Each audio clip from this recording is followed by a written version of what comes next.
Hey everyone, welcome back to the channel. Thank you so much for stopping by. As always, I hope you're all doing phenomenally well, having an amazing day. So big news, I am doing a small series here on the Zandalari trolls and the Kultiran humans as they've been released on the PTR. Pretty exciting. You can see that I mistakenly already made a video before this, got too excited, started the series before realizing I should probably show you guys the character creation and, you know, the passives and whatnot. So what I'm going to do here is show you a new character creation, show you the passives, we'll stop there after that, and then we'll move into the individual series of each character class, and each class, their sub-specs that they can play, the animations. Hopefully by then the set appearance box will be fixed, because right now it is bugged, but I would like to show you what some of the sets look like, because if you are even remotely as excited as I am for this, we're going to have a good time. So right off the bat, as you can see, here they are, Zandalari trolls. We're going to make a new one right now for fun. We're going to go down to allied races. Now you'll notice that the Zandalari troll image just continues to cycle. I've seen it as a Tauren, now it's a Goblin all of a sudden. So hey, why not? But here you are, guys. Here it is in all of its glory. We've been waiting so long, and here they are.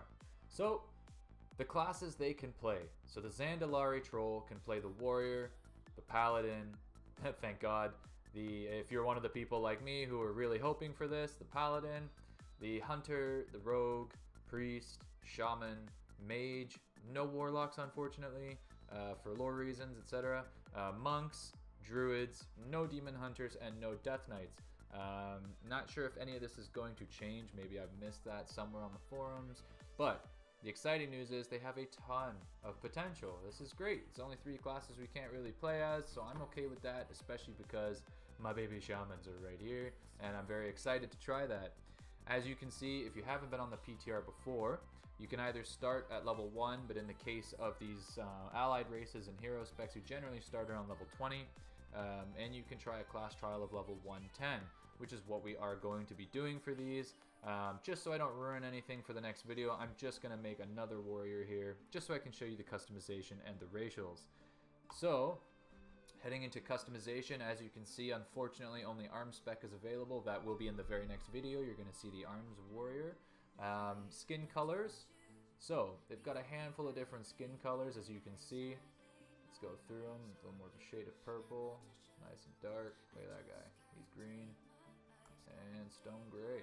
So not bad. I gotta say, personally, this one here is my favorite. I like that grayish blue. Looks great.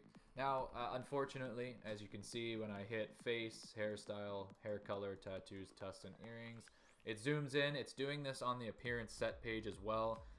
So you know, I know you guys can't really garner an amazing view of what we're looking at from these little images here, so that will most likely be, as much as I hate to say it, the majority of what I show you right now is just, I'm going to skip through this pretty fast.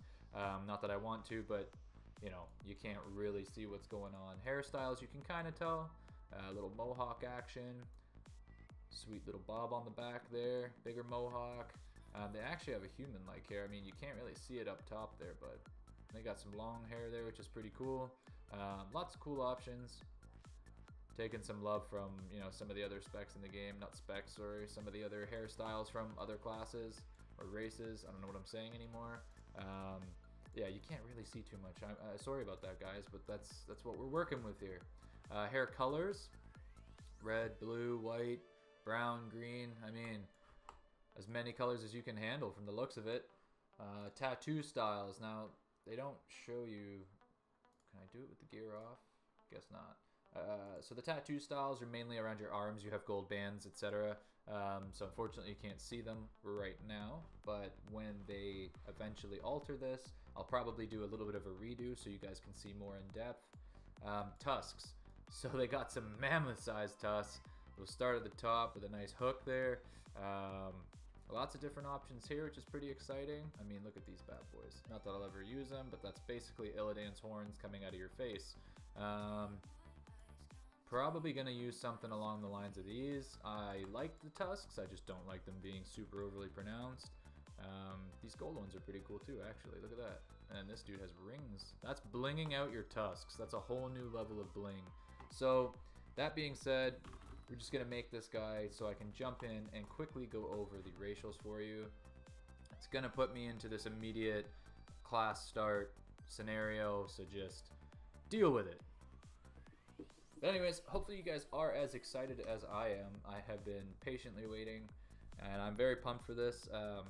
Not so excited for the cool Tyrants. I don't like the idea of a fat human. I mean, well, you want to call them bulky or fat. I didn't like Pandarans for that reason, but hopefully they maybe they'll add in some kind of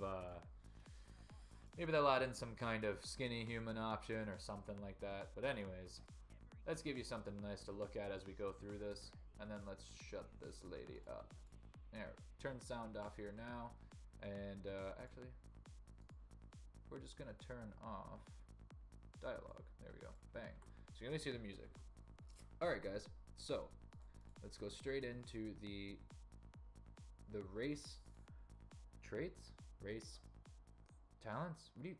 I am losing my train of thought here, guys. We're gonna look into all of the different racials that you get with the Zandalari trolls. So first things first is the Embrace of the Loa. I know there's a lot of comments going around the internet right now. People are freaking out. They think this is going to be super OP. I have a feeling that in Blizz's distorted sense of the word balance, they will find a way to nerf these and balance them to a very comfortable, at least fair point. But as with most allied races and new champions, etc., they generally come out slightly overpowered. It brings excitement. People buy into the hype. And then they slowly start to nerf it back to the floor. So let's go through the Embrace of the Loa. So starting off, we have the Embrace of Akunda. Your healing abilities have a chance to heal their target for X amount. I'm sure that's a placeholder value for now. Not too sure, but we'll see when they go live or further into the PTR if these numbers change.